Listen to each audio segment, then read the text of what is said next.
कि जेडीयू का भविष्य प्रशांत किशोर है, नीतीश कुमार के बाद जेडीयू को प्रशांत किशोर ही चलाएंगे। वहां उनके नेताओं से नहीं जमते, उसके बाद वो जेडीयू से बाहर हो जाते हैं।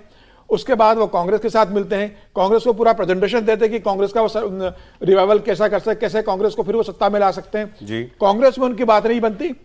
उसके बाद फिर वो जनसुराज अपना एक आंदोलन तैयार करते हैं, जनसुराज पार्टी बनाते हैं, चुनाव लड़ते हैं। उम्मीदों के हिसाब से उनको प्रदर्शन रिजल्ट नहीं मिलता है।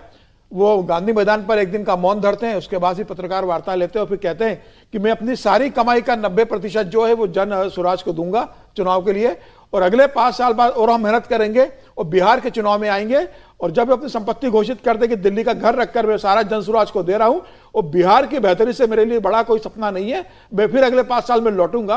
और वो प्रशांत किशोर तो कांग्रेस की हैसियत भी जानते हैं, कांग्रेस की राजनीतिक ताकत भी जानते हैं, वो सारे राजनीतिक दलों को जानते हैं। क्या प्रशांत किशोर इतनी बड़ी मूर्खता करेंगे कि मैं कांग्रेस में चला जाऊंगा और महासचिव बन जाऊंगा और प्रियंका गांधी अध्यक्ष बन जाएगी तो मैं कांग्रेस में चला जाऊंगा? सही, क्या ये तो कांग्रेस के साथ किसी भी कैपेसिटी में कुछ मुझे लगता है नेक्स्ट टू इम्पॉसिबल है। वो कभी कांग्रेस में नहीं जाएंगे, वो कांग्रेस प्रस्ताव दे चुके हैं। जाएं क्या कांग्रेस के साथ मिलकर काम करना चाहेंगे? नहीं, वो भाई उनका तो प्रोफेशन है, वो हो सकता है कांग्रेस के लिए उत्तर प्रदेश में काम कर रहा हूं, इसके बाद चुनावी रणनीतिकार का काम कभी नहीं करूंगा। उनकी टीम कर रही है ना, वो बोले मैं उससे कमाऊंगा। वो अभी पश्चिम बंगाल में कर रहे हैं। वो कांग्रेस के लिए अगर करेंगे वो कोई काम कर सकते हैं, वो खुद कांग्रेस में चले जाए, इसकी संभावना मुझे लगभग इम्पॉसिबल लगती है। वो जन स्वराज उन्होंने बहुत सोच समझ के शुरू किया, फिलहाल वो जन स्वराज पर ध्यान देंगे। बिल्कुल, अगर ये मुलाकात है तो बिना किसी रणनीति के मुलाकातें नहीं होती हैं, और जन स्वराज जो है अपनी ताकत देख चुका है। बिहार में एक बार कोशिश की है उन्होंने।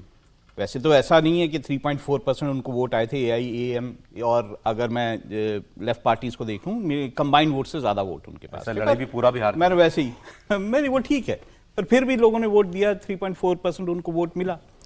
अब उनको ये भी पता है मैं अपने बूते पर ये जीत नहीं सकता हूं, और 2017 में उन्होंने प्रियंका गांधी के साथ मिलकर जो पंजाब और कांग्रेस के साथ मिलकर पंजाब में अमरिंदर सिंह को जिताया था। ठीक है, और तब भी उन्होंने कोशिश की थी कि वो कांग्रेस में शामिल हो जाएं। आपको लगता है कि ये कुछ डिजाइन होगा? ठीक है, बढ़ जाइए सर। SIR की है में मामला बड़ा हो गया SIR का। पहले तो अभी 14 दिन की मियाद बढ़ा दी थी, आपको मालूम है, लेकिन SIR का काम वहां चल रहा है बड़ा धीरे। और मुख्यमंत्री योगी आदित्यनाथ नजर इस बात पर है, उन्होंने भरी सभा में ये कहा कि भाई यूपी में 4 करोड़ वोटर नहीं मिल रहे, 4 करोड़ वोटर गायब हैं। यूपी में अब तक 12 करोड़ वोटरों के फॉर्म ही वापस आए हैं, और योगी जी ने कहा कि 25 करोड़ की आबादी वाला उत्तर प्रदेश है, कम से कम 16 करोड़ वोटर तो होंगे।